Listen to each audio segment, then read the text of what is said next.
Llega el momento de actualizar la información económica en una semana que ha tenido diversas particularidades, con datos importantes en la economía mundial y a la expectativa que ya del gran último dato que le queda al 2024, si la Reserva Federal de los Estados Unidos nuevamente bajará o no la tasa de interés. Vamos a comenzar con la cotización del dólar en la República Argentina en este día viernes.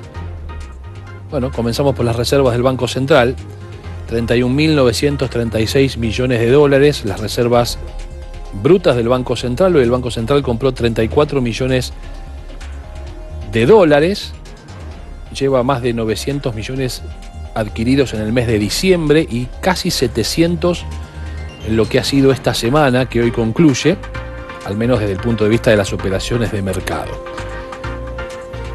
La tasa de política monetaria del Banco Central mantiene el 32% anual, la efectiva anual 37,69%. Veamos a continuación el índice UVA y el índice SER, que también es información que oficialmente proporciona el Banco Central de la República Argentina.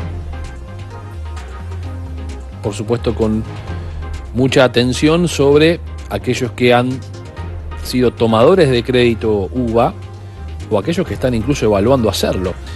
El índice UVA 1.282 pesos con 59, el índice SER 508,34.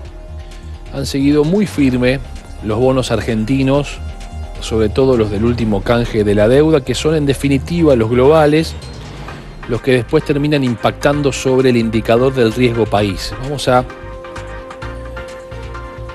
compartir esa información también, pero antes vamos a repasar la cotización del dólar aquí en la República Argentina en este día viernes. El dólar oficial 1.040 pesos, subió un 0,14%, el dólar mayorista 1.020,50, tuvo una suba del 0,15%, el dólar libre ha vuelto por encima de los 1.100 pesos, hoy cerró 1.105, subió casi un 1%, el MEP también tuvo una suba del 1,71%, 1.074,61 centavos, y el contado con liqui 1.093,41 también ascendió un 1,53%. El dólar turista va al mismo ritmo que el dólar oficial, porque en definitiva lo es. 1.664 pesos, subió un 0,14%. Y aquí sí vemos los bonos argentinos, les decía recién, muy firmes, sobre todo el AL 30 en dólares, que hoy subió un 0,32%, 73 dólares con 07 centavos. Ya cuando observamos, por ejemplo, bonos que emite el Tesoro, como el TX25, también ha subido hoy 2,97%, 1.057, y el TX26, 1.665 su valoración. Esto significó una suba del 1,09. Por eso siempre hago siempre remarco que si los bonos argentinos operan en alza, lo que sucede a la inversa es que el riesgo país baja. Y miren el riesgo país de la Argentina al día de hoy, prácticamente llegando a los 700 puntos básicos. Está muy cerca de esos, 708 puntos básicos. Cayó prácticamente un 1%, 0,99, en un día donde el bono de referencia para los datos del riesgo país, que es el bono del Tesoro de los Estados Unidos, casi se acercó al 4,4%. Había comenzado la semana en el 4,1%. El riesgo país de Uruguay bajó un 0,1%, 85 puntos básicos. El de Chile también ese mismo porcentaje de baja, 114 puntos. Sin cambios, el riesgo país de Perú se mantuvo en 147 puntos básicos, el de Paraguay 161 puntos básicos, una baja del 0,2, República Dominicana 193 puntos, baja del 0,1, Costa Rica también abajo 0,1%, 194 puntos básicos, Guatemala 200 puntos, una suba del 0,4, Brasil 213 puntos básicos, bajó 0,2% su riesgo país, al igual que el de Panamá, que se ubica en 275 puntos, también 0,2% abajo el riesgo país de México, 302 puntos básicos, Colombia 305, baja del 0,9, sigue bajando el riesgo país de El Salvador esta vez fue 0,6%, 370 puntos. Honduras 389, bajó 0,5%. Argentina, lo que decíamos, una baja del 0,99%, 708 puntos básicos. Ecuador 1205, baja del 0,8%. Bolivia 2052, una baja del 0,6%. Y Venezuela 21.642 puntos básicos. En este caso, el riesgo país venezolano subió un 1,3%. De los datos del riesgo país a los principales indicadores bursátiles del mundo. Comencemos por las bolsas en América. El Bovespa de San Pablo en Brasil, para iniciar esta recorrida.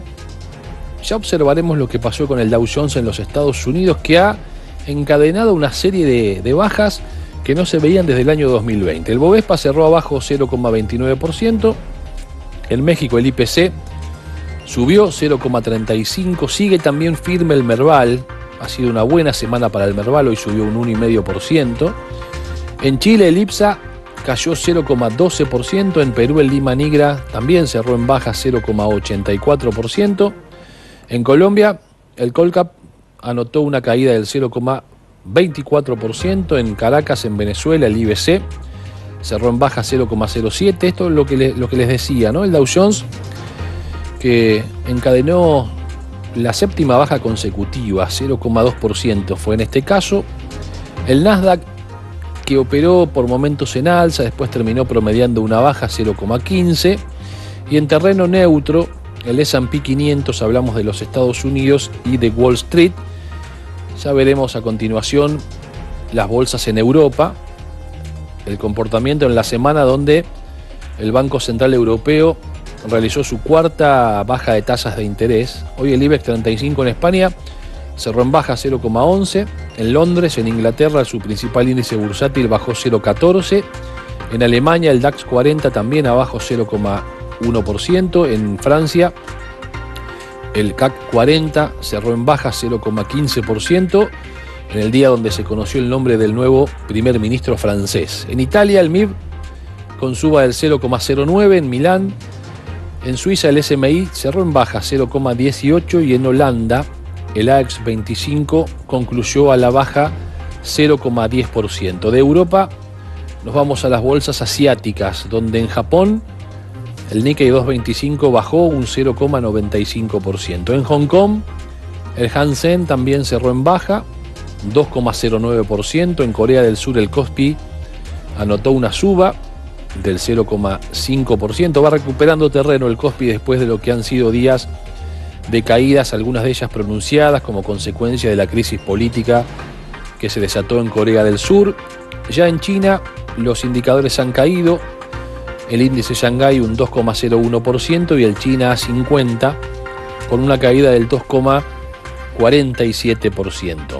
Volvemos a los Estados Unidos para compartir la información de la cotización bursátil de las principales empresas argentinas que operan justamente en Wall Street, que también han concluido una buena semana.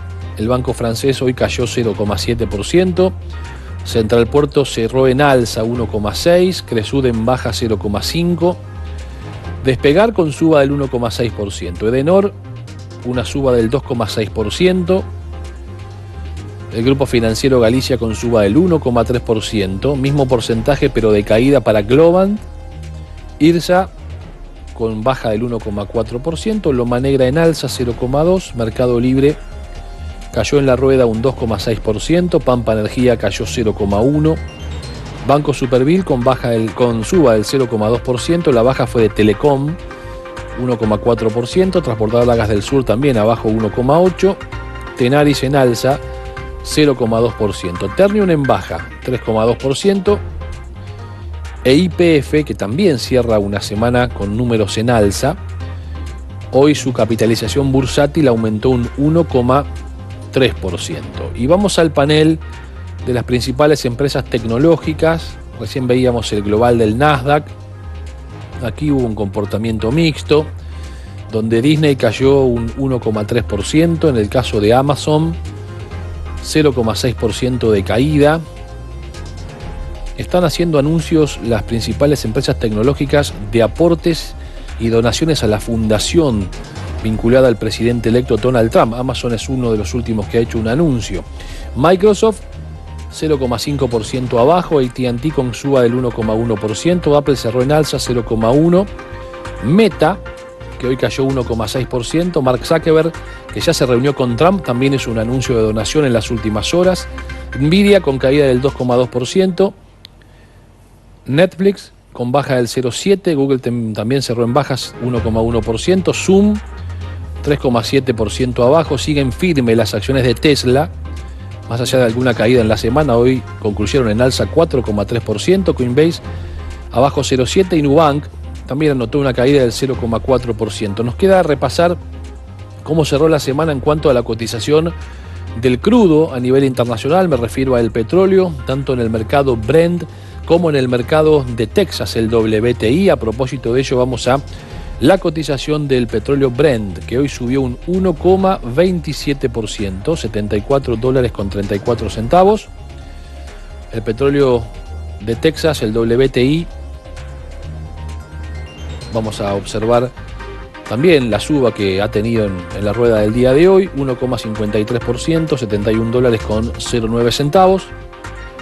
Valor del oro y valor del Bitcoin, en donde el dólar se aprecia, sube la tasa del tesoro, el Bitcoin vuelve sobre niveles superiores a los $100.000, $101.169, la cotización promedio de suba de casi el 1,2%, y el valor del oro que permanece en este caso rondando los $2.700. Ha habido una baja del 1,54%, se ubicó la onza Troy de 24 quilates en $2.667.70.